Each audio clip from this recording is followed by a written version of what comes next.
Bonjour à toutes et à tous, c'est Hermès, j'espère que vous allez bien, j'espère que vous aviez apprécié la vidéo d'hier. Je vous accompagne ce matin avec votre café, elle sera donc postée à 7h du matin. On va pas rentrer dans l'hyper détail, on va pas rentrer en horaire, etc. C'est pas du tout intéressant, on sera canalisé de toute manière logiquement par le CPI.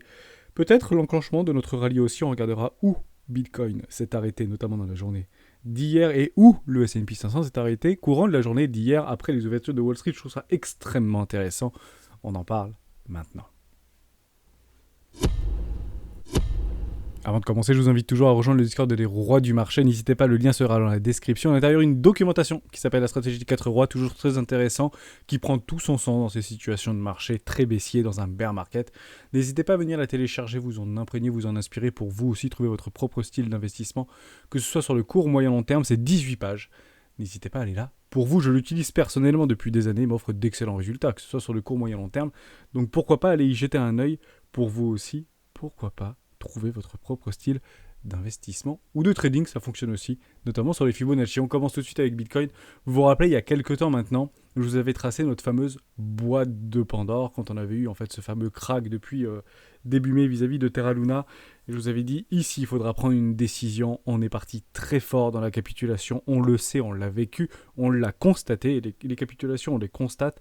Et on attend maintenant ce fameux rebond haussier que de moins en moins de personnes croient pour le coup, mais c'est complètement normal. On va essayer de faire des petits breakouts, des fake-outs, même si on n'a pas clôturé, donc on ne peut pas vraiment parler de breakout, etc. Mais on avait quand même fait un breakout sur le tout petit triangle de contraction, on l'avait bien noté ensemble. D'ailleurs, on avait fait une petite référence à notre ami suisse CryptoSauce, qui nous avait dit attention les planctons, vous vous êtes déjà fait avoir une fois ici, est-ce que vous avez compris? Toujours avec son franc-parler, malgré un vocabulaire bien familier. On a fait notre petit breakout de ce triangle, on est parti chercher une ligne de tendance beaucoup plus long terme en weekly, et puis derrière on réintègre. Et j'avais posté dans le Discord hier, maintenant qu'on est un peu coincé pour celles et ceux qui attendaient ce fameux pullback pour pouvoir rentrer sur ce tout petit triangle de contraction, c'était aux alentours des 20 500$, 20 400$. Qu'est-ce qu'on fait? Et au moment où je vous ai posté ça, on était vers les 19 600$. Donc j'ai eu pas mal de réponses. Généralement on fait rien, on tient le trade pour celles et ceux qui avaient mis un risk management, qui étaient complètement en fait bien positionnés. Vous jouez bien sûr vos tradings. Si vous voulez acheter du Bitcoin en mode dollar cost average, toujours pareil, c'est toujours dans l'idée de rajouter à notre perte. Donc c'est une psychologie toujours inversée, mais l'idée c'est de entre guillemets, travailler notre prix d'entrée vers le bas et toujours garder du cash bien évidemment. On ne met pas all-in sur les 20 000$, alors que nous sommes potentiellement sur des bottoms de marché avec un indicateur et un indicateur roi qui s'appelle les bandes de Bollinger. On va en parler ensemble dans cette vidéo. Donc dès lors, qu'est-ce qu'on fait? On fait rien. Si vous avez décidé d'acheter ici et que votre stop est potentiellement aux alentours des 18 600$ ou bien plus haut au niveau des 17 700$ et vous êtes pris, peu importe. On passe à autre chose, vous l'avez joué, vous l'avez perdu, pas plus de 1% de notre capital d'investissement de trading par idée de trade. Toujours la même chose. On ne fait jamais all-in ou on ne se surexpose jamais, quelle que soit l'idée qu'on ait raison ou qu'on ait tort. L'objectif sur les marchés financiers, je le répète régulièrement, c'est pas d'avoir raison, c'est de gagner. Voilà pour ça. Donc oui, je l'avais dit pour le coup, je pense pas qu'on vienne faire rentrer les retardateurs sur des petites time frames. On peut passer quand même en 4 heures pendant quelques secondes. Ici, je pense pas que c'est pour faire rentrer la majorité, alors qu'on avait vu qu'il y avait quand même des gros clusters de liquidation aux alentours des 19 500$. Il y en a encore, on a commencé à venir les chercher. Est-ce que c'est suffisant, sachant qu'il y en a beaucoup au nord qui viennent de se positionner? C'était pas pour faire rentrer tout le monde pour dire c'est facile le trading et on va repartir to the moon. Crac! Voilà, donc tous les leviers x100, x50 et j'en passe des vertes et des pas mûres sont partis, je pense même jusqu'à x10 parce qu'on a perdu plus de... Ah non, jusqu'à x20 pardon, parce qu'on n'a pas encore fait les leviers x10. Donc peut-être que beaucoup d'entre vous sont en levier x10, vigilance absolue bien évidemment, et vous serez bien par rapport aux anciens lots juste ici. Est-ce qu'on viendra aller chercher, est-ce qu'on viendra à charger? Potentiellement, tout sera canalisé par le CPI. Aujourd'hui, si on y va dans la nuit, on y va dans la nuit, peu importe, on viendra chercher les 18 400$, mais je pense qu'on viendrait quand même se garer et on ne devrait pas trop bouger jusqu'à les annonces du CPI. Pourquoi? Extrêmement simple. Actuellement, on est en train de travailler dans une zone de rechargement d'achat court terme. Donc, je pense qu'on va y rester. On a l'habitude de le faire. Ici, on vient faire une extraction haussière. On commence à faire une tendance haussière. On peut se mettre en délit. Je reste en 4 heures, c'est pareil. On vient chercher une zone de rechargement d'achat court terme. D'ailleurs, on repousse. On fait un creux, toujours plus bas et un sommet toujours plus haut que les précédents, malgré des mauvaises clôtures de bougies bien évidemment, que ce soit en daily ou en weekly, c'était pas des bonnes clôtures. Bref, d'ailleurs on vient dans une zone de rechargement d'achat à court terme. Donc le plus probable, qu'est-ce que c'est? Jusqu'à preuve du contraire, si on tend à continuer cette petite dynamique haussière sur des toutes petites time frames, l'idée c'est d'aller faire un nouveau plus haut pour pourquoi pas aller chercher notre premier arrêt et continuer comme ça pendant X semaines ou X jours, bien évidemment. Donc je pense qu'on est bien positionné. Lorsque Bitcoin se retrouve dans une zone de rechargement court terme d'achat, le S&P 500 se trouve naturellement sur un premier arrêt court terme. On ne va pas lui enlever ça. Le S&P 500 est beaucoup moins volatile, bien évidemment, en tant qu'indice que le Bitcoin ou que les cryptoactifs. D'ailleurs, vous allez chercher vos Fibonacci juste ici. Vous allez chercher un haut par rapport à un précédent, entre guillemets, top, qui aurait pu être considéré comme un double top. Et on est en train de travailler quoi? Notre premier arrêt. Tout simplement. Donc on peut aller le prendre un peu plus bas, on peut faire une accélération baissière pour aller chercher des clusters de liquidité, notamment sur le Bitcoin, pour aller chercher un premier arrêt, mais je doute qu'on aille très en dessous des 3811 points par rapport au S&P 500 avant le CPI. Voilà. Par contre, si c'est mauvaise nouvelle, et si on est au-dessus des attentes, en somme, on a un CPI, donc un taux d'inflation aux États-Unis de 9% aujourd'hui, à ce moment-là, je pense qu'on aura plutôt un rallye baissier et qu'on irait arracher potentiellement des précédents lows ou à minimum rechercher des bas de range par rapport au S&P 500, ce serait ici. Voilà, ça c'était juste pour remettre un petit peu en exergue. Je vous rappelle juste la mécanique par rapport à ce fameux CPI, parce que au fond, c'est quoi le CPI? C'est juste un taux d'inflation, mais de façon isolée, ça veut strictement rien dire. C'est juste un message qui serait potentiellement envoyé à la Banque centrale américaine. Si vous avez un CPI qui dégraisse, donc ça veut dire qu'on est en dessous des attentes. Actuellement, les attentes, je vous les remonte régulièrement, c'est actuellement 8,8. On les a ici. C'est où? Pardon. On y retourne? Non, je ne sais plus où c'est. Je les avais. Voilà, c'est ici. 8,8 actuellement au niveau du consensus, au niveau des prédictions. Donc si on est au-dessus des 8,8, pas bon signal. Pourquoi? Parce que derrière, ça renverrait un signal à la Fed qui diront OK, on n'est pas assez entre guillemets ferme et assez rigoureux au niveau de l'augmentation des taux. Dès lors, on pourrait augmenter les taux plus agressivement. Donc au lieu de partir sur le consensus actuel du FOMC de fin de mois de juillet, donc c'est le 27 me semble-t-il, ce serait 0,75 points, et ça vous avez le consensus également. Ici 93% c'est 0,75 points au niveau des taux directeurs à 10 ans. Si il est inférieur, à ce moment-là, on pourrait retourner les mentalités.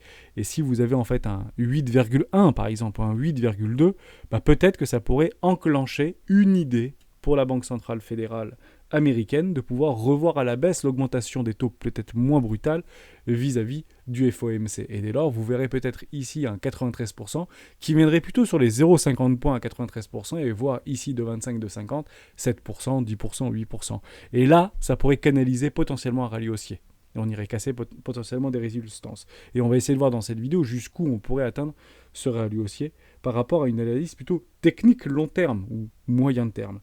Donc l'idée du CPI, c'est s'il est bon, on peut éventuellement ralentir au niveau de l'augmentation des taux un petit peu moins fort, donc baisse des taux, ou en tout cas par rapport au consensus, qui pourrait relancer des plans de croissance, tout simplement, et qui pourrait accompagner des investissements au sein des entreprises privées, etc., faire peut-être repartir sur une forme d'assouplissement monétaire ou diminuer le tapering qui avait été annoncé depuis maintenant avant l'été par rapport à la Fed, pour dire, bon, on peut aller un petit peu moins fort. Et tout ce qui est moins fort vis-à-vis de la Banque centrale américaine sera potentiellement bien pris par le marché. Ni plus ni moins. Mais on sort du cadre par rapport à ces respirations de on n'est plus en récession, de 2023 sera formidable, exceptionnel, etc. Non, c'est juste en fait pour essayer de canaliser une respiration de marché. Et j'avais envie en fait de vous amener aujourd'hui par rapport à ça dans cette vidéo. Et on a notre botte de points d'or, 33 000, 32 000 dollars à peu près, et 33 000 dollars, j'aime bien les 38 000 dollars par rapport à la target de Goldman Sachs, me semble-t-il, ou JP Morgan, je crois que c'est Goldman Sachs, je ne sais plus, je l'avais partagé sur Twitter. Donc je trouvais ça intéressant parce qu'elles tendent à venir se répéter ces petites targets. Bon, on va regarder par rapport à des confluences, c'est extrêmement simple, en réalité, je vais vous donner énormément des confluences, 5 ou 6 confluences, et je vous inviterai dans les commentaires, pourquoi pas vous, à me donner vos propres confluences qui pourraient tendre sur ces, entre guillemets, 33 000 dollars. Et en réalité, la vraie question à se poser, c'est si vous êtes aujourd'hui surexposé sur les marchés financiers, mais que vous tenez dans la perte et dans la souffrance et dans la douleur, à ce moment-là, cette fenêtre de tir des 33 000 dollars, il faut se barrer. Ou en tout cas, soulager de façon relativement agressive nos bagues, que ce soit sur les cryptoactifs ou que ce soit sur les marchés traditionnels. En tout cas, sur les cryptoactifs, j'aurai pas mal de potentiel 110%, et on le reverra à la fin de cette vidéo, par rapport à quelques petites cryptoactifs, on pourra en prendre 2-3 au hasard. J'en ai noté quelques-unes, ça peut peut-être être intéressant, et on va les revoir ensemble par rapport à des potentiels 110% vis-à-vis d'un investissement en dollar cost average par rapport à une zone de rechargement long terme entre les 618 et les 686 et les découler comme ça. Est-ce qu'on pourrait, oui ou non, atteindre des 110% si on vient à taper le 33 000 $? Je pense que oui, sur pas mal de nos cryptoactifs préparés. Alors, pourquoi les 33 000 $? On y va. Première chose, celle que j'utilise très fréquemment, ce sont les bandes de Bollinger. On a en fait une neutralité juste ici au niveau des 33 000 $. C'est incroyable. Et on a tendance à estimer, que ce soit sur des timeframes mensuels ou en weekly, par rapport à une bonne valeur à un instant T d'un actif, que ce soit numérique ou ce soit traditionnel ou technologique, quel qu'il soit. Les bandes de Bollinger sont un bon indicateur au niveau de leur neutralité. Très intéressant au niveau de ces 33 000 $. Vous avez aussi Ichimoku Kinkoyo. Alors là, c'est juste chirurgical au niveau... Alors ça bougera bien évidemment à la clôture de cette semaine, mais on pourrait vraiment canaliser un rebond haussier fort par rapport au CPI. On a une confluence par rapport à notre Tenkan juste ici, 33 000 $. Figurez-vous. On continue avec d'autres confluences. Vous avez une ligne de tendance. Si on prend exactement, et j'ai mis mon aimant, si on prend ici notre top de marché historique par rapport à un retracement qu'on avait eu ici, notre fameux W en weekly, juste là, poum, 33 000 $. Et ça cache même notre neutralité au niveau des bornes de Bollinger. On a aussi quelque chose de très intéressant, c'est un 382, un fameux retracement Fibonacci de 382 par rapport à tout le précédent mouvement. On va regarder ensemble, juste ici, pardon. On est un petit peu au-dessus, c'est plutôt un weekly, pardon. Donc je vais le prendre un petit peu différemment, juste ici, par rapport à une neutralité des 0,50 points. Pardon, c'est plutôt ça que je voulais vous dire. On prend nos 0,50, on va le mettre en jaune, et on dégomme. Boum, c'est incroyablement chirurgical. Je rappelle que le retracement de 0,50 n'est pas un retracement Fibonacci, mais c'est très utilisé, entre guillemets, dans l'analyse technique, plutôt sur les marchés traditionnels. Les 0,50, donc le marché peut retracer de moitié en moitié moins de temps. Allons-y avec Gann. Allons-y. Est-ce qu'un marché peut retracer de moitié en moitié moins de temps? On va regarder par rapport juste ici, et on viendrait potentiellement le 25 juillet, c'est quand même chirurgical, le 25 juillet, on aurait potentiellement retracé de moitié le précédent mouvement aux 33 000 $, au plus tard au 25 juillet. Ça, c'était l'analyse de Gann de l'époque, un ancien analyse des années 60-70. Voilà pour ça. Donc vous avez quand même pas mal de confluences, et vous avez également quelque chose de assez fort, c'est notre fameuse résistance. On a une énorme résistance qui se positionne, alors je vais le prendre pile là, et on va regarder cette résistance. On a ici résistance qui faisait support, donc qui est devenue une résistance, elle a été brisée. On a une grosse résistance ici au niveau de tout notre été dernier, et une énorme résistance par rapport à une réaccumulation, entre guillemets, continuation de tendance vis-à-vis de notre janvier 2021. Donc ici est une énorme résistance. Alors, on ne regarde pas forcément un prix, mais plutôt une zone. Vous pouvez prendre des clôtures de bougies, donc on peut aller la chercher ici sur les 32 000 $, et on peut la monter très très légèrement, ici jusqu'aux 35, 34 000 $, 34 500 $. Donc regardez plutôt une zone, je vous mets un espèce de gros trait parce que c'est une vraie confluence, et on se retrouve exactement sur les 33 000 $. Voilà. Donc 33 000 $ peut agir techniquement comme un aimant par rapport à toutes les confluences qu'on est, avec les bornes de Bollinger, avec Ichimoku Kinkoyo, avec des droites de tendance, avec des retracements de 0,5 par rapport à un potentiel Fibonacci, mais qui n'est pas un Fibonacci. Gann pourrait être potentiellement dans ce sens-là également. Et on a nos 33 000 $. À 33 000 $, prenez votre décision. Et en tout cas, c'est à partir de ce moment-là qu'il faudra dire, si on a notre respiration de marché, il ne faudra pas commencer à FOMO. Et le FOMO interviendra très probablement au-dessus des 30 000 $. C'est intéressant parce que si on a du FOMO qui pousse ce marché aux 33 000 $, on peut regarder en mensuel cette fois-ci. J'efface tout et on passe en mensuel sur des mêmes analyses. On aurait potentiellement ici sur les 40 000 $ notre Tenkan. Formidable. On a une bande de Bollinger ici sur les 41 000, 42 000 $. On aurait un retracement de 0,50 de l'intégralité de tout ce mouvement. Intéressant. Potentiellement, enfin une borne entre les 0,82 et les 0,50. Donc ici, c'est notre boîte de Pandore qu'on avait entre les 33 000 $ et les 38 000 $, pardon. On serait au-dessus de notre target de JP Morgan et on viendrait taper, entre guillemets, un premier arrêt de tout le précédent mouvement. Le FOMO se passera probablement ici. Voilà, je vous mets en rouge. On se rappellera, entre guillemets, en rouge, ouais, c'est mieux. On va mettre un gros bouton rouge, boum. Ici, ce sera potentiellement du FOMO. Donc en dessous, on prend des décisions. Ici, c'est du FOMO. Et on naviguera toujours dans une dynamique tendancielle baissière, malheureusement. Voilà. À quel moment je passe haussier? À quel moment je dis, ok, on oublie tout et je passe haussier? Extrêmement simple. Si vous avez une clôture de bougie en mensuel, c'est très simple, qui sera parfaitement verte, ici. Donc c'est mensuel, hein. Au-dessus de notre Kinjun, c'est gagné. En réalité, vous aurez un signal haussier extrêmement puissant. Parce que tout ce qui se passe au-dessus, c'est haussier, tout ce qui se passe en dessous, c'est baissier. Si on clôture une bougie en mensuel au-dessus des 40 000 $, vous avez gagné, vous avez votre signal haussier. Et on pourrait potentiellement aller taper une borne haute ici, ou une zone de rechargement de vente logique moyen terme, entre les 618 et les 786, entre les 50 000 $ et les 58 000 $. Et dès lors, donc oui, on prend nos responsabilités aux 33 000 $ pour ceux qui veulent se barrer parce que on souffre trop au niveau de ce marché.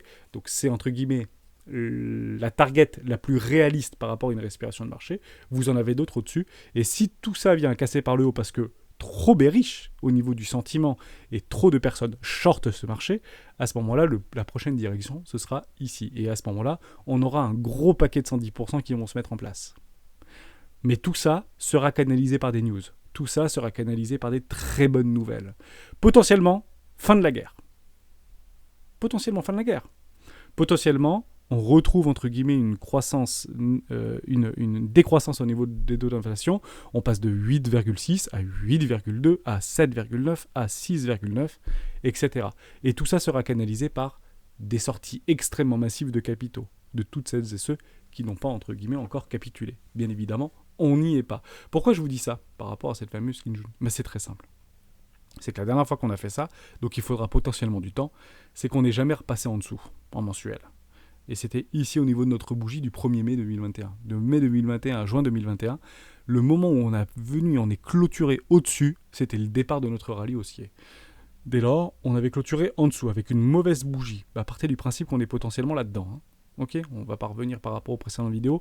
Donc potentiellement que ce sera long, potentiellement que ce sera difficile, potentiellement qu'on n'est peut-être pas sur des bottoms de marché, peut-être qu'on verra un S&P 500 et on finira peut-être cette vidéo là-dessus. Comme ça permet de donner un peu plus de perspective par rapport à notre situation graphique chartiste actuellement sur des grosses time frames. Ça peut être très intéressant, mais ça peut durer longtemps. Et c'est ici que vous aurez votre signal. Quelle que soit la courbure de votre Kinjun, ce sera ici le signal. Et moi, j'attendrai ce signal pour dire « Ok, je suis haussier, j'irai chercher mes extensions de Fibonacci de 1,0618, Bitcoin direction de 150 000 $ en ricochet par rapport à la vidéo d'hier. » Voilà.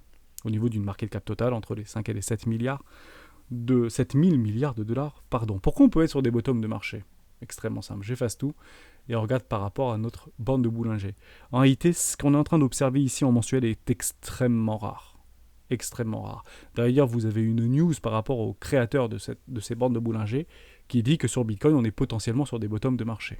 C'est pas n'importe qui le bonhomme quand même. C'est le créateur de cet indicateur technique qui n'a absolument pas été modifié. Donc ici, on peut éventuellement estimer qu'on est quand même sur du béton armé. On a également une confluence avec l'ancien ATH. D'accord, juste ici. Donc aller beaucoup plus bas, ce sera beaucoup plus dur. Donc il faudra des news fondamentales pour aller plus bas. Une forte inflation, un dollar qui explose au-dessus des 117, du DXY au-dessus des 117 au niveau de l'indice du dollar. Enfin, encore une fois, on est sur un point entre guillemets clé actuellement, extrêmement bas par rapport à Bitcoin, oui, mais pas par rapport au S&P 500. Parce que jusqu'à preuve du contraire, si on drive un petit peu tout ça par rapport au S&P 500, on se retrouve exactement en train de travailler un premier arrêt d'une précédente entre guillemets... Moi, je pars sur le Covid-19, d'autres le prendront bien avant, mais sur le Covid-19, on est en train de travailler ni plus ni moins qu'un premier arrêt. Donc quand Bitcoin est dans les chaussettes, et je vois beaucoup de messages sur Twitter ou sur Internet, ou d'analystes ou d'économistes qui disent que Bitcoin n'a pas du tout joué son rôle anti-inflationniste, pour le coup, il faut plutôt regarder sur des grandes time frames. Donc on en reparle dans 3-4 ans, en réalité. Moi, je suis curieux de voir dans 3-4 ans, celles et ceux qui sont full cash aujourd'hui, où en sera Bitcoin. Donc le gold, entre guillemets, n'a pas fait ses rallyes haussiers en l'espace d'une semaine ou en l'espace d'un mois parce que les marchés crachaient. Vous regardez la courbe du gold pendant la crise de 2008 ou la crise de Covid, on peut le regarder ensemble. Je pense pas en fait me mouiller à dire ça. Le truc il s'est complètement latéral, il s'est ravagé par terre et on peut regarder en 2008. Je pense pas que c'était le magnifique rallye en 2008. Voilà, on s'est littéralement ravalé par terre. Donc le gold a en 2008 perdu 40% de sa valorisation ou 30% de sa valorisation. Super pour un asset, entre guillemets, par rapport pour contrer la récession, l'inflation, etc. Alors oui, intrinsèquement, il n'y a pas de problème. Sur du très long terme, on est parfaitement haussier. Mais si vous croyez en gold, vraiment, attardez-vous sur Bitcoin. Attardez-vous sur Bitcoin et sur des très très gros projets ou des grosses capes, ou vos choix, bien sûr, fondamentaux par rapport à des petites capes. Et d'ailleurs, on va parler d'une petite cape que je trouve très intéressante, dans laquelle j'avais déjà investi sur un investissement et qui potentiellement m'intéresse pour un investissement 2. On en parle juste après. Donc voilà, c'était très important de prendre du recul par rapport à ça. Je pense que ça reste relativement intéressant de regarder qu'on est potentiellement sur un bottom de marché provisoire, jusqu'à preuve du contraire, parce que les bandes de Bollinger nous le montrent. Si on reprend, et je suis sur l'index en IT du dollar Bitcoin, donc j'ai toute l'historique. Si vous voulez l'historique, vous allez sur Bitcoin, donc BTC USD, et vous allez chercher l'index. Il est un peu plus bas, ici, et comme ça vous avez tout l'historique au niveau de Bitcoin. Je ne sais plus où il est cet index. Il est un peu plus haut. Vous allez le voir par là. Je le vois plus. BTC, index. Il est où mon index? Index, coucou. On va le retrouver. Bon, je sais pas, mais il est là-dedans et vous le verrez. Voilà, ici, exactement. Bitcoin All Time History Index. Donc vous l'avez ici, BTC USD. Comme ça, vous avez en fait, entre guillemets, l'agglomérat de tous les échangeurs depuis grosso modo, depuis que Bitcoin est échangeable. Donc vous l'avez jusqu'en 2010, juillet 2010 par rapport à la courbe. Donc on peut revenir par rapport à ces bornes de Bollinger. Et en réalité, même à l'époque, et je vous parle de ça il y a quand même relativement longtemps par rapport au premier bull run de Bitcoin, qui était passé de quelques centimes de dollars jusqu'à 30 dollars, on n'était pas revenu chercher ces fameuses bandes de Bollinger. Alors peut-être qu'on y est allé si vraiment historiquement on le reprend, mais si on reprend cette ligne rouge en réalité qui peuvent définir en mensuel la réelle valeur de Bitcoin, quand on s'y éloigne de façon assez... qu'on vient chercher, on n'y est pas venu. En 2015, chercher ces bornes de Bollinger basses, on continue, on repasse au-dessus, ok, on va chercher la haute, et on continue notre ascension fulgurante de Bitcoin. Derrière, on brise cette neutralité, on vient chercher un plus bas en 2019, et on ne vient pas chercher, entre guillemets, ces extrêmes au niveau de nos bornes de Bollinger en mensuel. Derrière, on repasse au-dessus, même le crack Covid ne nous est pas... Enfin, on n'est pas allé jusqu'à la bande de Bollinger. Et ici, on vient. Donc, ne regardez pas le prix. Regardez plutôt des tendances de fond par rapport à la situation dans laquelle on est. Ce qu'on a vécu sur Bitcoin avec Terra Luna, la défiance qu'on a sur les cryptoactifs, qui est sans précédent. Et je dis bien sans précédent, parce que pour une fois, ça vient de nous. Pour une fois, ça vient de nous. Ici, c'était entre guillemets le CME, les institutionnels qui nous envoient plus bas que terre, mais il n'y avait pas de news fondamentalement aggravante par rapport à une situation de marché, notamment des cryptoactifs, qui nous a envoyé taper ces bornes de Bollinger. Donc c'est le dernier support, entre guillemets, par rapport aux bornes du Bollinger. C'est ici les 20 000 dollars. Donc d'autres comme Karen, par exemple, vous diront non, c'est 10 000 dollars au niveau du dernier support, parce que c'est au niveau de notre SSA et SSB vis-à-vis de Bitcoin. Je suis tout à fait d'accord, il n'y a aucun problème avec ça. Je doute franchement qu'on y aille, même si on peut bien sûr y aller, mais gardez juste du cash si on y va. C'est ça l'idée, le secret. C'est ne mettez pas all-in, malgré qu'on soit sur un niveau relativement clé, ne mettez pas all-in là-dedans. Alors qu'on est peut-être sur des bottoms de marché. Il faut le savoir. Il faut juste en être conscient. Mais je ne mettrai jamais all-in là-dedans. Parce que ici sera une opportunité pour moi. Et ensuite, on passe dans un autre niveau. Si on vient à casser, entre guillemets, les 3000 dollars sur Bitcoin, c'est pas quelque chose qu'il faut exclure. Mais par contre, tout le paradigme autour des cryptoactifs et notamment de Bitcoin sera remis en cause. Ce n'est pas arrivé depuis sa création. Alors, je préfère me poser autour d'un adage bien connu, c'est que sur les marchés financiers, ce n'est jamais différent. Ce n'est jamais différent. Donc, je ne vois pas pourquoi on viendrait chercher en dessous des 3000 dollars. Très franchement, déjà les 10 000, ce sera juste incroyable, mais pas du tout impossible. Parce que si le S&P 500 et les valeurs tech, etc., continuent à cracher de façon extrêmement forte, et on peut le regarder ensemble avec ces mêmes analyses, entre guillemets, techniques par rapport à des indicateurs techniques, on va y aller, de façon extrêmement simple, notamment au niveau du S&P 500 mensuel cette fois-ci. Je vais aller ici, je trouve ça intéressant. Vous avez des confluences qui sont extrêmement fortes. On va juste enlever ça au début. On reprend par rapport à des clôtures de bougies même annuelles, on pourrait aller, on le voit très très bien d'ailleurs. Vous prenez des clôtures de bougies en annuel, cette bougie elle n'est pas jolie du tout, si on vient clôturer en annuel en dessous ici des 3660 points, c'est pas bon l'histoire, on aurait une bougie de ravalement extrêmement baissière. On a des objectifs qu'on pourrait atteindre dans l'année par rapport à un mauvais CPI, des mauvaises machins, la récession et tout ce que vous voulez. Vous avez un premier arrêt ici aux 3300 points, on l'a beaucoup abordé dans les vidéos des rois du Bitcoin, qui serait aussi une confluence avec des 0,618 vis-à-vis du crack Covid, me semble-t-il. Je le fais un peu à main levée, mais je pense qu'on serait pas mal, exactement une confluence, on serait dans une zone de rechargement d'achat moyen terme pour le coup, et derrière vous avez les 0,5 qui seraient éventuellement les 2830 points. Beaucoup s'accordent à avoir un S&P 500 taper les 3300 points. prix psychologique aussi, ou montant psychologique, 3000 points. Clairement, j'ai de l'investissement et j'ai du cash pour les valeurs technologiques et les valeurs traditionnelles. Ici, je charge fort. Moi, je ne suis pas quelqu'un qui pense qu'on va aller là-dedans. Hein. Ça, je ne crois pas. Voilà. En tout cas, je ne le jouerai clairement pas. Pourquoi ? Parce que c'est arrivé une fois il y a 100 ans en arrière, en fait. Donc ça, je ne le joue pas, hein, si ça vient craquer là-dedans. Par contre, la petite boîte de Pandore sur les S&P 500 annualisés, ça peut se jouer. Et vous prenez bien des clôtures de bougies et non pas les mèches. Mais les clôtures de bougies sont très très intéressantes. Et on voit la même chose au niveau d'Ishimoku Kinkoyo. Ah, Confluence, Tenkan, magnifique. Vous avez aussi Kinjun, c'est juste Tenkan Kinjun, pardon. Vous avez exactement ça. C'est 3-8-2, impressionnant. Et vous avez ici un peu plus bas, pour le coup, jouer ou pas jouer. Bande de Boulanger, vous avez ici une neutralité. Hop, j'ai un petit peu déguisé, mais ici vous avez votre borne. Oh, on partirait vraiment temps, mais je suis en annualisé, c'est peut-être pas bon.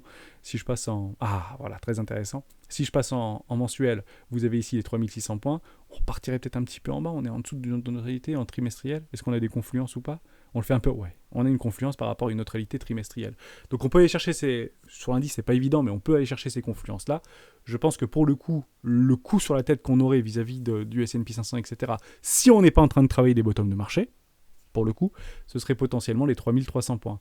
Donc, on se reprend 10% dans la tronche.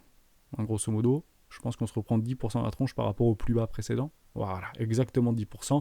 Le pire des pires, c'est moins 20%. Je rappelle, comme ça permet de remettre les choses dans leur contexte, 80% des cracks sur les indices, notamment du S&P 500, ont une résonance inférieure ou une chute inférieure à 25%. Voilà, au moins vous le savez. Donc 80% des cracks sont inférieurs, ou des respirations, ou ce que vous voulez, sont inférieurs à 25%. Si je prends le top par rapport au plus bas, bizarrement, on est exactement sur les 24,73%. Donc on rentre dans, entre guillemets, la normalité de 80% des cracks sont inférieurs à 25% sur les indices. Voilà, il faut juste le savoir. Donc on y est, on est dans la tranche, entre guillemets, logique de respiration technique. Beaucoup se diront, est-ce qu'on peut, par rapport au quantitative easing, parce que c'est ça, entre guillemets, par rapport à une crise de la dette, crise des crédits, crise de tout ce que vous voulez, donc dans le pire des cas, dans mon pire des cas à moi, mais peut-être que je suis biaisé et que j'ai peut-être un esprit un petit peu trop boule, mais pour le coup c'est très personnel, je pense que si on devait, entre guillemets, annuler toute cette respiration annualisée, par rapport au quantitative easing de 2008, qu'on a ici, on avait un double bottom juste parfait d'ailleurs par rapport à ça, formidable, si on devait en fait annuler toute l'impression monétaire et l'assouplissement monétaire de nos banques centrales depuis les années 2008, le plus gros serait potentiellement aux alentours des 0,50. Si on ne l'a pas fait avant, parce que le crack Covid a quand même nettoyé le train, et ça on a tendance peut-être à l'oublier, par rapport à annualiser. Vous voyez, je l'annualise, mais on est déjà venu en fait nettoyer le train. Voilà. Ok ? Ça, c'est super important. Donc maintenant, on part du principe que depuis 2008, on a nettoyé le train. À ce moment-là, on prend du recul et on regarde depuis le nettoyage du train, où est-ce qu'on se trouve ? Pas de problème. On va regarder ça tout de suite. Et on se met premier arrêt. Et on se met les 0,618. Et vous avez en fait une nouvelle confluence, je crois aux alentours des 3000 points, prix psychologique, ou c'était ce que j'avais potentiellement annoncé il y a quelques temps. 3500 points, pardon. Bon, bref, on est encore sur de la confluence, mais si on doit nettoyer, entre guillemets, le train de tout l'assouplissement monétaire, entre guillemets, du Covid, pour moi, ça devrait revenir aux alentours de 3500 points. Alors, allez, on peut tirer sur les 3300, mais je pense qu'on irait guère en dessous. Voilà. Comme ça permet de me remettre les choses dans leur contexte. Si S&P 500 perd encore 10%, je pense que les cryptoactifs en perdront entre 20 et 25. Dès lors, on va faire un tout petit tour et on finit cette vidéo là-dessus. On fait quelques petits cryptoactifs si vous le souhaitez. Qu'est-ce qui se passe si, entre guillemets, Bitcoin perd encore 25%. On va regarder, de façon extrêmement simple. Formidable, 15 000 points, 14 000 points, et il y a beaucoup de choses qui tournent dans ce contexte-là, entre guillemets. Bitcoin à 14 000, Bitcoin à 14 000. Je vois exactement la même chose quand on était ici, que Bitcoin devrait aller potentiellement à 20 000 $. N'ayez jamais raison trop tôt, et si on doit aller à 14 000, et honnêtement, je vous suis là-dessus, je veux ma respiration de marché. Je veux ma respiration de marché. Ici, ou potentiellement un peu plus haut, d'accord, sur les 0,50, je ne sais plus combien on était, 40 000 $, pardon. Donc on aura potentiellement un coup de FOMO là-dedans. On sera bien dans une dynamique tendancielle baissière à long terme. On n'arrête pas, entre guillemets, une équipe qui gagne. Soit on structure quelque chose d'incroyable, soit on ira chercher potentiellement vos 14 000 $. Mais je doute qu'on vienne les chercher maintenant. Hors news fondamentale extrême, etc. et tout ce que vous voulez. Bien évidemment. Ça, c'était extrêmement important. On finit juste cette petite remise, entre guillemets, en forme, et j'espère que je vous ai aidé, et je vous ai peut-être gommé certains billets, parce que je vous en crée beaucoup, mais je voulais aussi vous en gommer de temps en temps, que tous les chemins mènent aux 33 000 $ jusqu'à preuve du contraire sur une respiration de marché. Soyez potentiellement les premiers à sortir. Ne soyez jamais les derniers à sortir. Soyez potentiellement les premiers à sortir ou à soulager vos bacs si vous souffrez trop. C'était plutôt la vidéo dans ce sens-là. Parce qu'on pourrait avoir notre rallye d'été, et je suis toujours sur mon rallye d'été. Tant que c'est pas invalidé, et tant qu'on vient pas casser les précédents plus bas, je reste accroché à mon rallye d'été. Et je peux bien sûr me tromper, bien évidemment. Mais je prendrai mes profits dans les montées AAV. Je voulais qu'on en parle. Il y a des choses qui sont très intéressantes sur AAV qui se sont positionnées. J'enlève juste ça, je reste en weekly. On avait potentiellement, à peu de choses près, un petit W weekly qui allait se positionner. J'utilise l'indicateur de Texmex, donc encore merci à toi Texmex pour tout ton travail, au même titre que la table des rois vis-à-vis de Géo, Floppy, Komakino et bien d'autres membres qui aident énormément le Discord et qui sont extrêmement actifs. Lux, Lolo, il y en a tellement, Toto, pardon, il y a... j'en oublie plein, Socrate, etc. Merci à tous pour ce travail au quotidien sur le Discord. Beaucoup de membres bienfaiteurs, etc. Vous avez en fait une clôture qui était un cheveu, vraiment. C'était un petit cheveu pour dire est-ce qu'on a notre clôture en W Weekly? La réponse est non. Dès lors, c'est pas validé. Donc on peut aller chercher entre guillemets des lots un tout petit peu plus bas et on peut faire une continuation de tendance baissière, ni plus ni moins. Mais je pense que ça peut être un très bon candidat AVAX puisqu'il nous a donné en fait beaucoup de résilience vis-à-vis entre guillemets de ce crack, jusqu'à preuve du contraire. Donc on avait essayé de conserver entre guillemets des lignes de tendance, on va chercher en dessous un petit peu comme Bitcoin. Donc je vois Bitcoin un petit peu dans l'idée par rapport graphiquement et chartistiquement parlant, alors qu'il a beaucoup plus été déprécié, mais je pense qu'on aura des jolies respirations sur AAV. Donc si vous en avez, peut-être au niveau des 33 000 $. Dès lors, si Bitcoin vient sur les 33 000 $, il est très probable, parce que c'est ça aussi qui est intéressant, jusqu'où on pourrait sortir au niveau de notre ami AAV. Vous prenez la précédente structure en mensuel, et on peut regarder vis-à-vis de... Voilà, c'est ici pour moi la précédente structure en mensuel, on va chercher les 382. Ça vient exactement à 200 $, allez, prix psychologique 200 $. Si vous avez fait des investissements et que vous avez lissé entre guillemets votre prix, pour moi c'est des 113 $ à peu près, si je prends exactement au milieu, là c'est 120 $. Est-ce que j'ai ou pas mes 110%? La réponse est non. Sur un excès de FOMO, j'ai la réponse est oui. Mais si vous avez des investissements actuellement sur AAV, parce que c'est votre droit bien évidemment, ça peut être intéressant, vous avez sans problème vos 110%.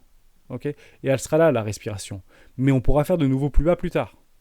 On n'est pas sorti de la récession, c'est ce qu'on essaie entre guillemets de presser. Mais s'il n'y a pas de récession, continuation haussière, c'est pas grave, on est dans le train. Il n'y a pas de problème. Mais c'est peut-être pas le moment de capituler, c'est ça que je suis en train potentiellement de vous dire. ADX, je trouvais ça intéressant aussi de vous en parler. J'aime bien ADX. On va y retourner ensemble. Derrière, j'avais fait un investissement 1, ça me tend de l'œil pour faire un investissement 2. Pourquoi? Parce que j'ai un W weekly qui a été confirmé. Donc ça a fait un joli essor aussi, entre guillemets. Mais vous avez votre petit W weekly ici. D'accord? Donc c'est clairement de l'investissement 2 ici. Investissement 3, doublé all-in là-dessus, pas top. Pourquoi? Parce qu'il faut attendre que Bitcoin donne la direction. Et sur les investissements 3, je le répète, ou investissement 4, parce que vous faites du bon dollar cost average, attendez bien des confirmations sur Bitcoin. On les a vus dans la vidéo, c'est grosso modo les 50 000 $, quoi. Si Bitcoin clôture en mensuel au-dessus de sa Kijun, ok, on y va. Jusqu'à preuve du contraire, c'est pas le cas. Donc on ne pourra malheureusement pas s'envoyer en l'air sur des cryptoactifs. Si on fait du dollar cost average jusqu'à dans la mort et dans la perte, pourquoi pas? À ce moment-là, on ne pourra plus réinvestir, parce qu'on sera potentiellement au-dessus de nos prix d'entrée, et à ce moment-là, on prend nos profits. Et pour le coup, ça s'embrique parfaitement dans la stratégie des 4 rois. Mais si vous voulez faire des gros investissements et forcer, entre guillemets, attendez bien la direction de Bitcoin et de Wall Street. Parce que sinon, on risquerait de s'en mordre les doigts. Et une crypto qui a déjà perdu 90 ou 95% de sa valo peut reperdre entre 50 et 95% de sa valo sans aucun problème. Retour en 2019. Ok? Donc l'idée, c'est que tous les retracements profonds deviennent des opportunités pour nous. Donc attendez ça, mais bon candidat pour un investissement 2. Je fais mon investissement 2 là-dessus, j'attendais juste un W weekly. Je pense que ça peut être un bon candidat pour aller nous chercher du 110% sans aucun problème sur un rallye d'été. Je joue juste entre guillemets ma stratégie, ni plus ni moins. On va chercher ici, premier arrêt potentiellement 0,5. J'aurai un investissement prêt sur les 25 $. Je serai pas très très loin encore une fois de mes 110%. Éventuellement sur un excès de zèle, on pourrait chercher des stops vendeurs complètement logiques, revenir ou réintégrer ce bas de range, grosse résistance bien évidemment, et je prendrai ici mes 110%. Si je les ai pas tout de suite, c'est pas grave, je serai extrêmement patient. XTZ pareil, XTZ est très résilient, et je pense qu'ils se sont, en fait, ce que je vous montre, c'est potentiellement des bons candidats avec Solana, etc., EGLD, vous connaissez la musique, mais également, petit W weekly avec l'indicateur de Texmex sur notre ami Tezos, donc je trouve ça très très intéressant, on ne l'avait pas du tout eu ici, mais on a des choses qui sont en train de se mettre en place actuellement sur pas mal de cryptoactifs qui ont une forme de résilience. Donc je peux potentiellement faire un investissement 3, j'attendrai peut-être un peu plus longtemps pour faire un investissement 4. Pourquoi ? Puisque je suis quand même relativement fort sur XTZ, j'ai eu beaucoup de profits sur XTZ, je pense que c'est tendanciellement très haussier, et je vendrai potentiellement du XTZ à 13-15$ à peu près, sur du Massix Profix, donc c'est à peu près mon idée. Voilà, donc ça fait peut-être sourire certains d'entre vous, non, mais je pense qu'il n'y a aucun problème pour que notre ami Tezos soit au-dessus des 10$ dans les prochaines années, et en tout cas c'est clairement ce que je vise, hein. Voilà, pour être tout à fait honnête. Exit 50, bonsoir. Voilà, formidable. Donc c'est ici que je prendrai des profits, bien évidemment par rapport à des extensions de Fibonacci, je peux même aller tirer un peu plus haut. Ouais, je l'avais fait sur un ratio de 1 pour 1. Non, je peux le tracer plus haut. Vous pouvez le faire après, puisqu'on ne peut pas mettre des ordres, on ne peut plus mettre des ordres sur Binance, etc., avec des prix aussi éloignés. C'est pas possible, parce que ça a tiré trop, entre guillemets, sur de faibles liquidités et volatilité des marchés. Ça a tiré tellement qu'on s'est retrouvé avec... pour celles et ceux qui y étaient, je vous fais la petite blague du jour, mais c'était très intéressant, voilà, par rapport à X et autres. Je pense que Tezos, c'est un bon candidat pour pouvoir éventuellement pousser et aller chercher du 110% assez facilement. Je vous dis pas d'en acheter, si vous êtes dedans, tant mieux. Si vous n'êtes pas dedans et que vous voulez investir, à ce moment-là, c'est clairement un investissement, hein, et je vous dirai jamais assez, vous découpez votre position. Investissement 1, investissement 2, vous attendez des magnifiques structures en W Weekly, parce que si Bitcoin tend à aller sur les 10 000, 13 000 ou 14 000$, vous serez bien content d'avoir encore du cash. Donc le meilleur moment pour arriver sur les marchés financiers, et notamment crypto-séquence, c'est tout le temps dans des bonnes zones de rechargement d'achat long terme. On est à chaque fois sur des 886, on n'arrête pas de les taper en permanence. Enfin, regardez ça, je vous montre en 1000. Ça m'intéresse beaucoup sur plein de crypto-actifs. Donc moi, je vois mes yeux qui s'illuminent. Beaucoup sont probablement dans la souffrance, mais essayez vraiment de basculer au niveau de la mentalité, parce que ce qu'on est en train d'observer par rapport à ces 886, je vais juste vous le modifier, c'est plutôt joli en réalité. Et ça a souvent été considéré comme des bottoms de marché historiques. Mais regardez, hein, c'est chirurgical. Hein. On vient vraiment pile sur les 886. Je vous le dis, je l'ai fait sur Atos, je me suis fait déglinguer. Mais pour le coup, on peut potentiellement partir du principe qu'on n'est pas très très loin des bottoms de marché. Si on vient chercher un petit peu en dessous, c'est pas très très grave, hein. Ce ne sera pas la fin du monde, mais on n'est pas loin des bottoms de marché, je pense. Voilà pour ça. J'espère que je vous ai aidé. J'espère que vous aurez apprécié cette vidéo avec beaucoup de prise de recul et ce fameux 33 000$, la target de Hermès. Je vous en avais souvent donné des targets, et je vous donne celle-là. Pour le coup, sur notre rallye d'été, 33 000$ avant la fin juillet. Voilà pour moi. Merci à toutes et à tous d'avoir suivi cette vidéo jusqu'au bout. Et d'ailleurs, pour le coup, on est loin des targets, entre guillemets, on est au-dessus des strike price, etc. Donc, je suis assez chaud, entre guillemets. Donc, si c'est pas juillet, ce sera août. Mais en tout cas, je doute qu'on descende faire de nouveaux plus bas avant d'aller chercher cette target. Voilà, ma psychologie, elle est là. Donc, je me mouille un petit peu, mais je pense que c'est de bon augure, entre guillemets. Merci à toutes et à tous d'avoir suivi cette vidéo jusqu'au bout. Je vous souhaite une excellente journée. On se retrouve demain dans une prochaine vidéo des rois du Bitcoin. Ciao.